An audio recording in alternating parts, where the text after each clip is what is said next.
I can remember when there were times, especially going from fire to fire, that life would just get a little tough. And one of the things as a leader that is almost kind of expected is to have this presence that you've got everything under control. And even in life, sometimes it can get like that, that you and I have this expectation that we have to have everything under control. And there's something that's kind of interesting to me, and that's the age old question of how are you doing? And it's kind of in our regular vernacular, the way that we greet one another on a daily basis. We'll see someone out, say in the grocery store or out in public somewhere, and we'll ask this age old question, hey, how are you doing? And if you are anything like me, you oftentimes put on that big old smile and just say, I'm great. And I often think about that in the context of the wildland firefighting profession, especially when you have been going for days on end. I can remember some assignments out west where the fires were just grueling, where they were we just couldn't get any headway. There were jumping lines, and resources were low. And I can remember, going to bed late, not sleeping very well, but I'm thinking about all the things that are going on in this dynamic situation.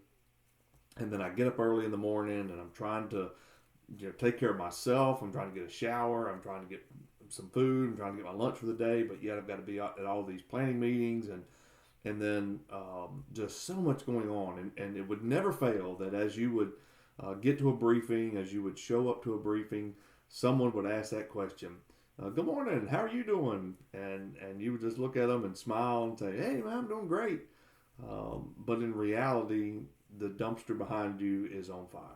And life is crashing around you. And even in our daily lives, we seem to do that. There's trials and tribulations and stress and anxiety and depression and friendships and relationships and marriages and finances, and just the world around us sometimes feels like all that weight is on our shoulders, but yet we just put that smile on and we continue through our day.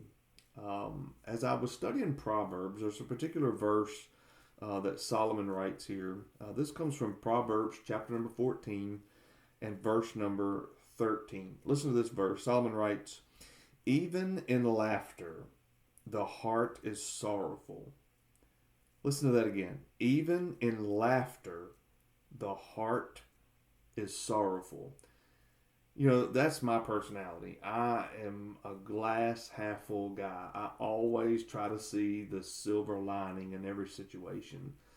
But there are so many times that I'm smiling, that I'm laughing, that I may appear like I'm having a good time, but really inside I'm dying, and I'm hurting, and I'm sad, and I'm stressed, and I'm worried about some situation.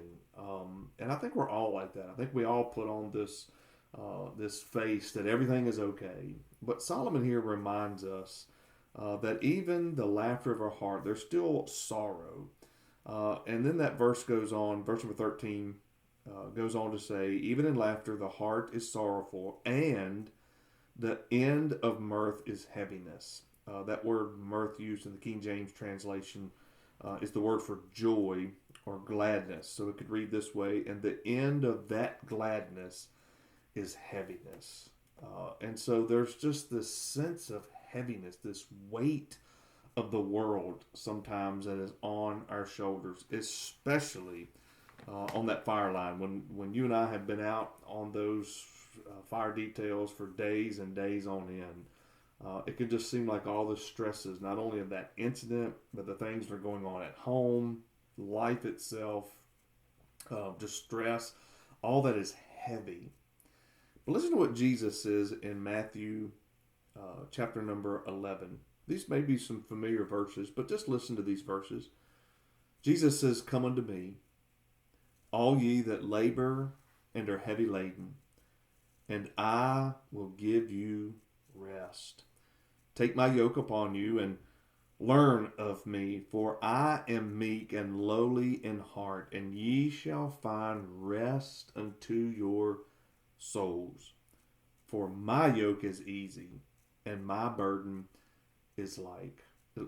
Jesus reminds you and I that when we are facing those trials and tribulations, when the world seems heavy on our shoulders, to yoke up with Him. Now, that doesn't mean that our burdens will go away. It doesn't mean that they will disappear. That's oftentimes we kind of have a false sense of security with our relationship with the Lord, as if life is just going to be great. But Jesus never promises us that.